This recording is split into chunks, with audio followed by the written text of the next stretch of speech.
So Pokemon Day 2025 has come and gone, and while we finally got the first gameplay reveal for Pokemon Legends ZA, there was also another surprise announcement inside of that Pokemon Presents, which arguably might be the biggest thing that's happened to Pokemon since the series moved to 3D over a decade ago, and that's Pokemon Champions. And so for those who don't know, Pokemon Champions is going to be an upcoming Pokemon title released for Nintendo Switch as well as mobile devices that is going to be focused extensively on having heated Pokemon battles. And inside of that little teaser that we got to see, it's looking like it's even going to be bringing back past Pokemon gimmicks that we've had from other generations, as we can see a terrestrialized Pokemon which is using the most current Generation 9 gimmick against a Mega Evolved Pokemon from Generation 6 within the same battle itself. And if you know anything about competitive Pokemon, I'm sure as soon as you saw this, there was something that popped into your head about a comparison to this, and that is Pokemon Showdown. Now, in case some of you who are watching aren't really into competitive Pokemon and don't know what Showdown is, essentially Showdown is a fan-made Pokemon battle simulator where you can create any Pokemon that you want in terms of its abilities, nature, EVs, IVs, moveset, everything like it would be in terms of a real Pokemon game, and then simulate a battle against other real-time players to be able to see exactly how good your Pokemon would do and how good your teams can be.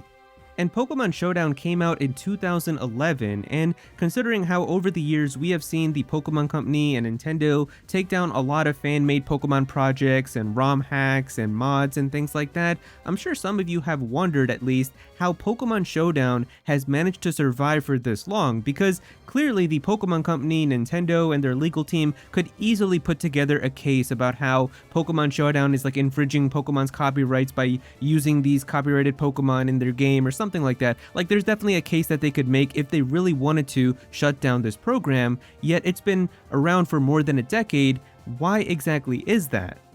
Well, the truth here is that the Pokemon Company themselves is also aware of how important this program is for competitive players, where essentially if Pokemon Showdown got deleted or if it got taken down, then there would be a huge loss in the competitive scene, because this is a very important program for a lot of people. And that's why the Pokemon Company really has never kind of tried to shut it down, because they themselves are also aware of how many people actually use this, especially competitive players. And you might be thinking, well, why would somebody want to do that? Wouldn't it just be better to actually play the Pokemon game itself and do the battles there? And really the thing that it comes down to is convenience and being able to test out a lot of things. Pokemon Showdown has so much accessibility that you can easily just go in and create exactly what type of team that you thought of in your head and test out exactly how it would do and how it would do against real people to see exactly if it's a team that will be worthwhile into making into a real team inside of the Pokemon games. So hypothetically, for example,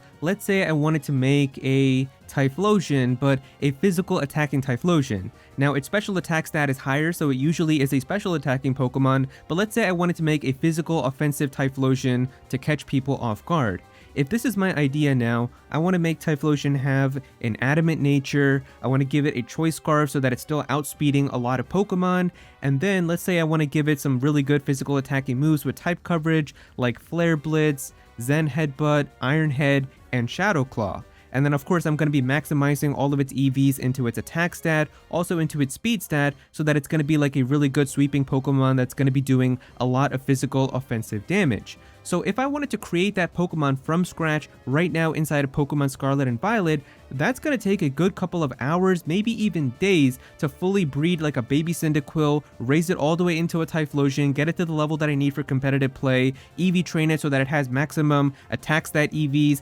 maximize the speed stat EVs, make sure that it has perfect IVs when it was bred so that it does have the best stats possible, having the best nature and everything, getting a choice scarf. Like, you can see all of the time that would go into that. But now if I open up Pokemon Showdown and click on Team Builder, I can just go into New Team, add Pokemon, and then just type in Typhlosion, and then all of a sudden I can give it the item that I want with Choice Scarf, I can give it the moves that I want, so I said I wanted to give it Flare Blitz, Zen Headbutt,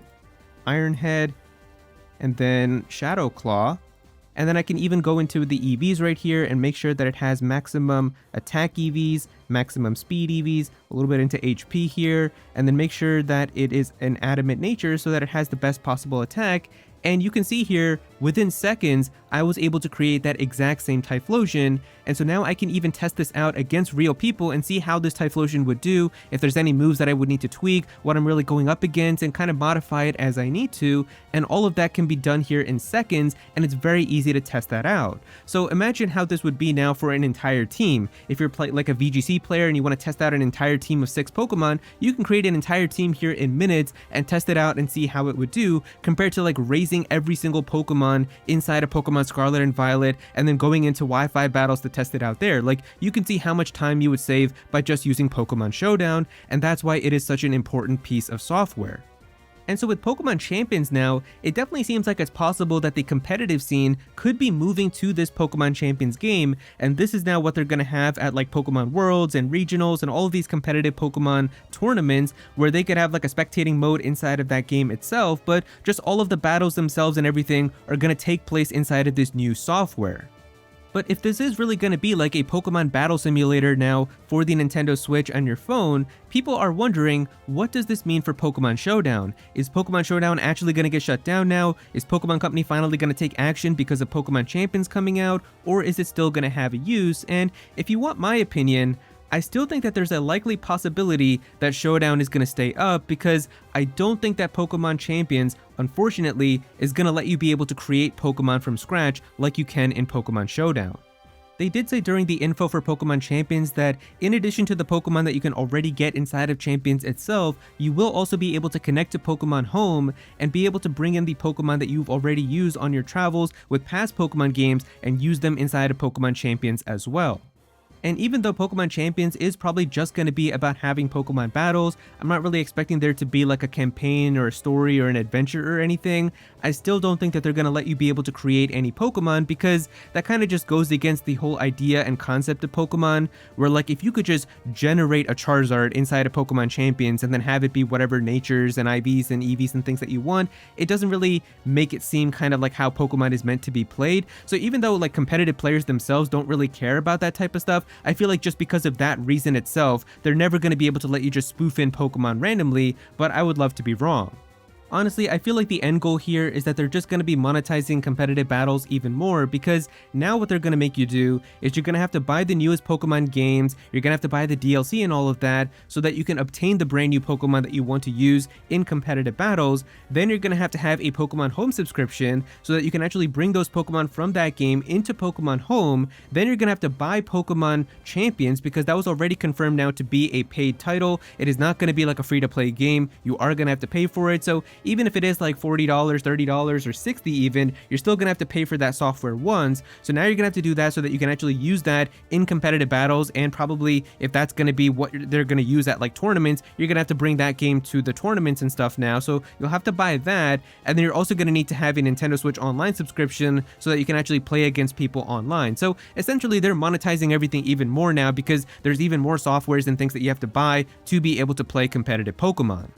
And there's also just certain players who have a special attachment to their Pokemon, and they want to make sure that that's the specific Pokemon that they're using in tournaments and in competitive play. Like if you really wanted to, what is really cool about Pokemon is that like if you remember the very first Charmander that you got when you played Pokemon Fire Red like way back in the day on your Game Boy Advance, you can then use Pal Park to transfer that into the Generation 4 games, use Poke Transporter to bring it into Generation 5, use Pokemon Bank to bring it into Generation 6, and then you can be able to bring that into Generation 7 and bring it into Generation 8 using Pokemon Home, and then have that Pokemon now be added into the most recent games with Pokemon Scarlet and Violet, so you can have like that very first Pokemon that you had and bring it all the way throughout these generations into the most recent games, and then have that one be the one that you can change the nature for and have all of the stats and everything get changed to be the one that you use in competitive battles. And of course, it is a very special attachment that you now have to that Pokemon. Now personally for me, I don't care about that type of stuff at all. I don't care if this is the Charizard that won me my first ever tournament. It doesn't have to be the exact same one that I use again. It could just be a Charizard that I generated 2 minutes ago. As long as it has the abilities and natures and everything that I want to be able to still win me battles, it's the exact same thing as a Charizard that was from my first playthrough, if you ask me. But I know some people do have that special attachment, and it's really because of that reason that Pokemon Home is going to have that connectivity still with Pokemon Champions to let people bring in those special Pokemon.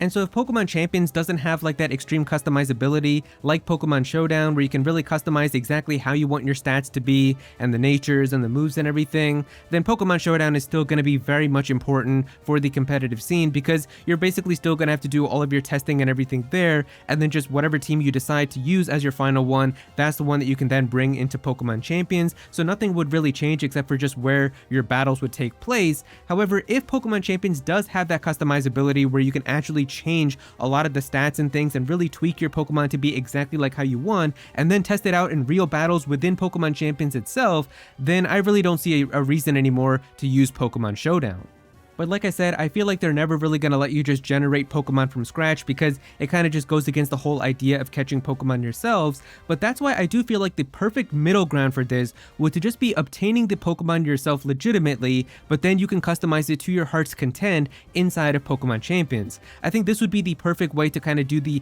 best possible solution that they can, where essentially all you have to do now is just obtain a Charizard somehow legitimately through playing the game. But then if you transfer that Charizard into Pokemon Home, and if you look at this infographic from the Pokemon Presents, there isn't an arrow going from Pokemon Home into Pokemon Champions, so that's implying that you're not actually going to be literally transferring your Pokemon from Home into Champions, but rather Champions is just going to be reading the data from Pokemon Home and recognizing that you have a Charizard, and then probably having Charizard appear inside of Pokemon Champions that you can then use in competitive battles, but it would still stay inside of Home that you can then bring into other Pokemon games. If you had Pokemon Battle Revolution, it was very similar to that, where like you would basically be able to copy over your boxes from like the Gen 4 games and then have those Pokemon be usable inside of Pokemon Battle Revolution, but they wouldn't actually be like disappearing from your DS game. At least that's how I remember it. I don't think that they actually were like erased out of your DS game and then brought into Pokemon Battle Revolution. It would just be kind of like copied over so that you could use them in Pokemon Battle Revolution,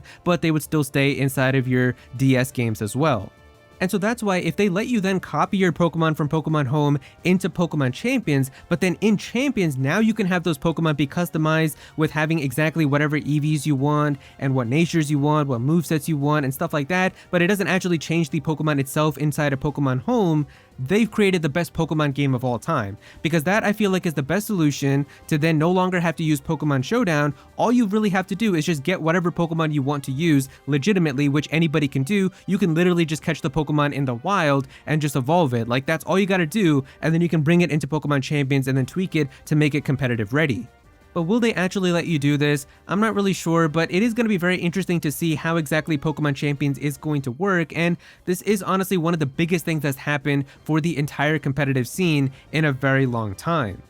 I've even seen some discussion that now having competitive Pokemon potentially move into its own thing with Pokemon Champions, this could finally allow Game Freak and the Pokemon Company to get more creative with how they handle the gameplay and the combat of some of the new Pokemon generations that we get moving forward, because they no longer have to restrict themselves to making it be very strategic and turn-based and everything to appeal to the competitive players.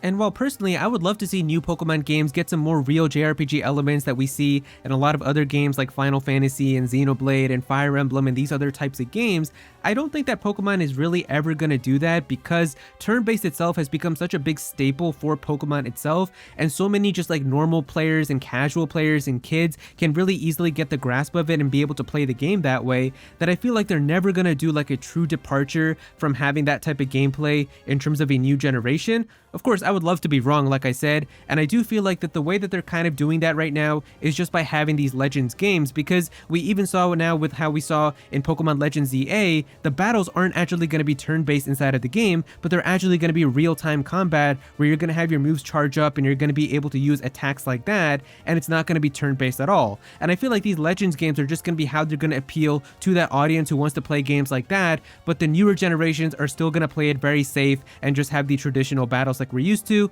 Like I said, I'd love to be wrong, but I just feel like the Pokemon Company is always just going to play it very safe and whatever is going to bring them the most profits and interest when it comes to the kids and their majority of their audience.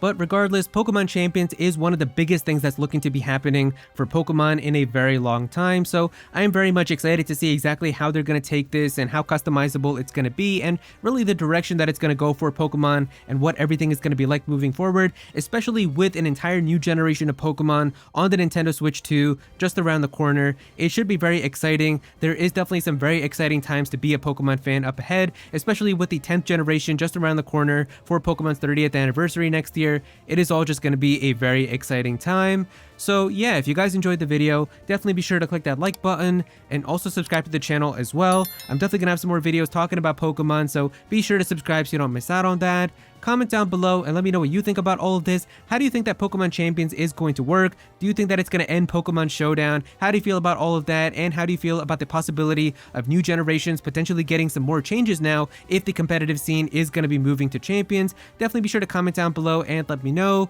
But if you don't have anything to say, just comment your favorite emoji down below for some engagement. I would really appreciate it. Go follow me on Twitter at Aero so you can be featured in videos, and also join my Discord server as well. We've got a bunch of people in there who are always talking about Pokemon, Smash Bros, and Nintendo, so definitely be sure to join that. But yeah, that's pretty much it. Thank you so much for watching.